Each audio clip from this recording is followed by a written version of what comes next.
Hola. Es un gusto exponer el tema La razón del otro, de Enrique Dussel. Antes de empezar, me disculpo por la informalidad de este video, lo justifico por ser el único medio de grabación disponible a mi alcance. La presente exposición está dirigida a la materia de cuestiones de ética. Antes de iniciar, me parece conveniente presentar algunos datos del autor, posteriormente los rasgos generales de la lectura y concluir con algunas observaciones propias. Sin más por el momento, procederé a iniciar. Enrique Domingo Dussel Ambrosini. Nació en La Paz, una provincia de Mendoza, Argentina. Su contexto que precedió a sus primeros pasos a la filosofía, considero que fueron muy importantes para ir forjando su planteamiento sobre el otro. En la revista, Antropos, Huellas del Conocimiento, en el número 180, presenta una autobiografía, en la cual refleja las experiencias de su vida y las relaciones en su ambiente académico. Los primeros datos de su contexto, están presentes en su lugar de nacimiento, ya que no creció en un ambiente urbano, sino que fue de un ambiente campesino, donde su papá era médico del pueblo, hombre dedicado a su vocación. Su madre, una mujer activa y optimista, que tenía diversos cargos de apoyo en el pueblo.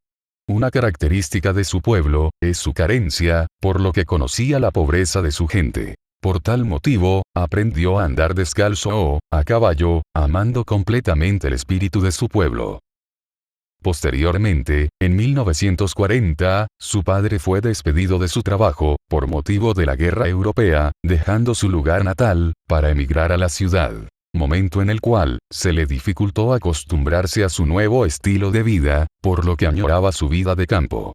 Ya en la ciudad siguió sus estudios, por un corto tiempo hasta regresar a la capital de Mendoza, en donde pasó su juventud, llena de experiencias profundas, en la militancia de la Acción Católica, y a los 15 años despertó en él una experiencia de conversión y responsabilidad hacia el otro.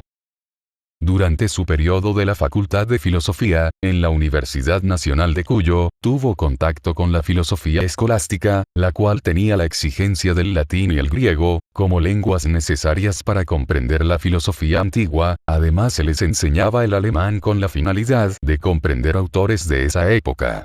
Y finalmente tuvo una gran simpatía y preferencia por la ética, que fue la pasión de su carrera.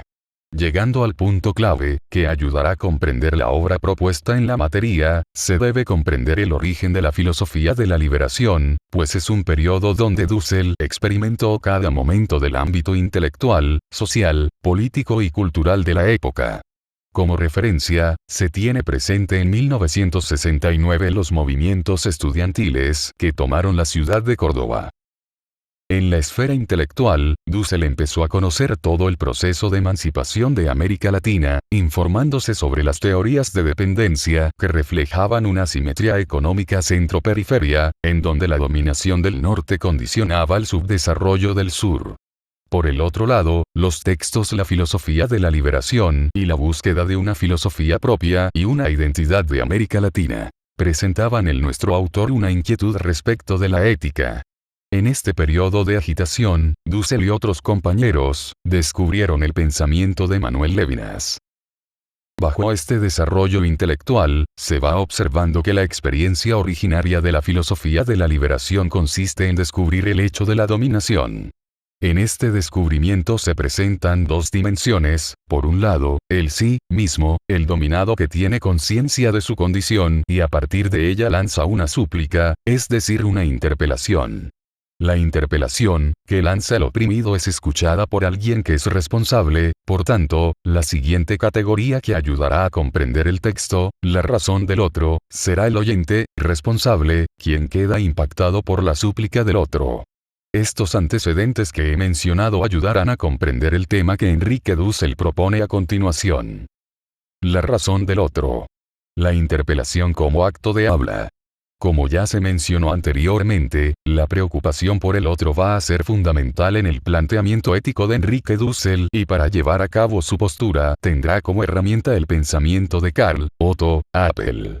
Como primer punto, presentará en recorrido del pensamiento de Appel, esto con la intención de argumentar la evolución del lenguaje hacia su uso trascendental en la ética, en una función pragmática del lenguaje. Otro punto, como ya se mostró anteriormente, tendrá que ver con las categorías con las que percibe la realidad, estas a partir de una experiencia de la realidad regional, en la cual se encuentran condiciones de pobreza presentada por la desigualdad económica debido a la dominación capitalista, la conciencia de una imposibilidad de una filosofía originaria, y el efecto de la filosofía de la liberación en la época, inspiradas por el pensamiento de Levinas, ya que éste permitía definir conceptos como exterioridad, en cuanto a la situación filosófica, cultural, económica, antropológica y ética. Tal influencia levisiana ayudó a comprender y explicar la razón del otro, del que es vulnerable, del dominado. Considerando el término razón, fuera de las categorías occidentales, para exponerla como un proceso de liberación del otro. Dussel entiende que este proceso de liberación debe ser llevado a cabo por la interpelación, por tal motivo el pensamiento apeliano y levisiano ayudarán a expresar sus intuiciones. La oración, esto es un acto de justicia, representa un significado importante para la ética, ya que de esta oración se desprenden diversos actos del habla, que se pueden afirmar de acuerdo a su inteligibilidad, verdad, veracidad y rectitud. El despliegue de los actos del habla, a partir de la oración originaria, permiten llegar a una interpelación de la justicia expresada de la siguiente manera: el acto de justicia que debiste cumplir conmigo. Esta interpelación rebasa el ámbito de la oración teórica hasta llegar a un nivel ético y práctico, donde dos personas se encaran uno a uno, esto es un encuentro de proximidad. La interpelación se va a entender como un enunciado performativo sui generis que emite alguien que se encuentra, con respecto a un oyente. Esto es importante porque desde la postura de Dussel, esta interpelación rebasa completamente todo sistema normativo o institucional, incluyendo los modos de vida y la moralidad que fungen como una totalidad. En la totalidad institucional, se encuentran actos del habla como mandar, exigir, recriminar o interpelar, y de interpelar. Estos justifican aquello que se aplica a sus mismos principios. Es decir, la esclavitud es justa o no, dependiendo del orden totalitario que rija en cuanto sea vigente.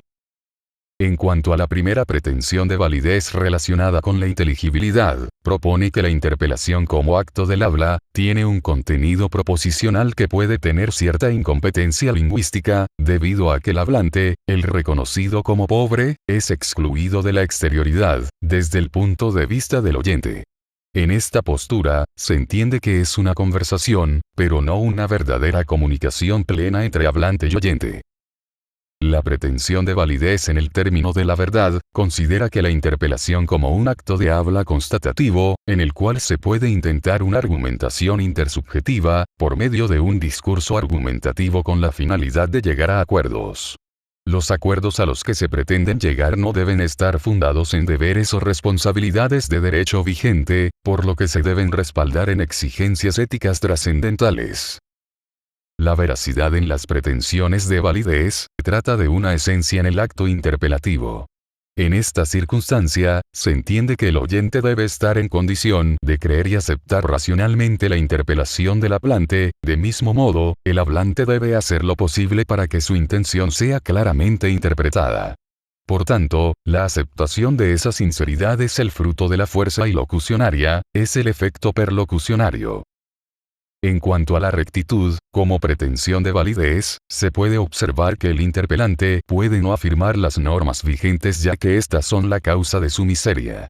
Se debe considerar que para poder cuestionar las normas vigentes, hay que hacer conciencia de la dignidad de la persona que es estimada en toda comunicación racional como una norma suprema.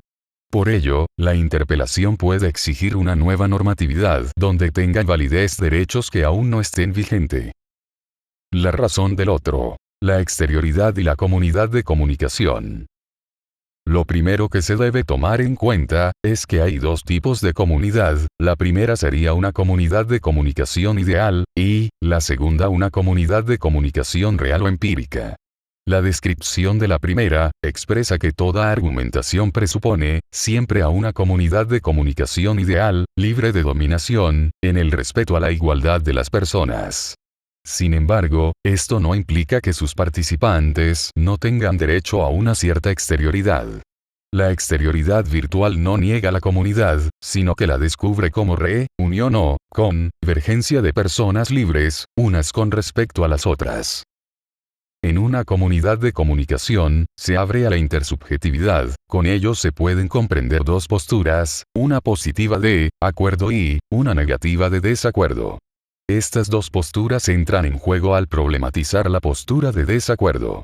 Esta situación puede hacer que una comunidad negativa llegue a violentar a la persona que esté en desacuerdo, esto debido a una inercia institucional que reafirma el acuerdo vigente. A la filosofía de la liberación le interesa lo novedoso, esto no como un fin, sino como un proceso de la realización de la persona, por tanto, tomará en cuenta tal interpelación de la persona pobre. La interpelación del oprimido o dominado, exigen un replanteamiento del ámbito normativo que debe ser respaldado por tal comunidad científica que apoye una filosofía de la liberación. De la pragmática a la económica. Como ya se había comentado, la interpelación es un acto comunicativo que pone en contacto a personas en una comunidad de comunicación, mediante actos del habla, así también podemos encontrar que existen de la misma manera actos de trabajo y una comunidad de productores. Apple presenta una pragmática trascendental en una comunicación lingüística, en esta forma también se puede hablar de una economía trascendental. Esta economía se expresa en el acto de trabajo, como es la relación práctica del otro. Al igual que en la interpelación lingüística, la interpelación en la economía supone una cierta responsabilidad. En este sentido, el interpelar presupone algo merecido por una producción, un acto de trabajo. La economía presupone en una comunidad de productores o consumidores, una práctica interpersonal, esta interpela la miseria del pobre, debido a que la corporeidad sufriente de él, es un problema de una economía en sentido trascendental, pues éste debe encargarse de la producción de la vida y por tanto responder a una ética. Finalmente, el texto recalca que la interpelación es el acto del habla originario, por el que irrumpe en la comunidad real de comunicación y de productores, y pide cuenta, exige, desde un derecho trascendental, por ser persona, ser parte de dicha comunidad y, además, pretende transformarla, por medio de una praxis de liberación, en una sociedad histórica, posiblemente más justa.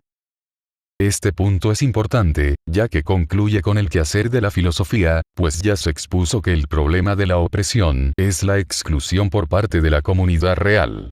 Esta observación de Dussel engloba la exclusión en todos los ámbitos, ya sea cultural, social, económico, y en especial se habla de una exclusión de la vida, por las deficiencias de la producción y el consumo, provocando la miseria, pobreza, hambre y en el peor de los casos la muerte. El propósito de la filosofía de la liberación, es lograr la liberación de la exclusión, su fundamento es la razón del otro que tiene derechos y razones. Por tanto, no hay liberación sin racionalidad. Pero no hay racionalidad crítica sin acoger la interpelación del excluido, o sería solo racionalidad de dominación, inadvertidamente. Concluyendo con esta exposición, considero que Enrique Dussel tiene una gran conciencia de responsabilidad por el otro, esto gracias a la influencia de sus padres. Del mismo modo, el hecho de vivir en provincia y estar en contacto con gente pobre, le ayudó a darse cuenta que el motivo de la pobreza es la exclusión, esto también es debido a sus visitas a niños enfermos y de escasos recursos, en su adolescencia. Veo en particular que, durante su proceso de formación en la filosofía, pudo notar distintos tipos de comunidad, esto le pudo haber ayudado a sus intuiciones respecto a los modos del lenguaje. También Levinas, Apel, Rorty, Ricoeur y demás filósofos, le ayudaron a desarrollar su postura, la cual es interesante ya que el uso del lenguaje lo extrae desde el ámbito proposicional hasta una pragmática social enfocada en una ética. Considero que lo fundamental de la ética propuesta por Dussel, es tomar conciencia de los excluidos a partir de la realidad regional, pues a partir de ella se pueden elaborar propuestas que ayudarían a demás comunidades de comunicación y de producción. Por tanto, es necesario considerar quiénes son los excluidos contemporáneos, y a partir de ello, hacer este proceso de liberación. Esto es todo de mi parte. Muchas gracias.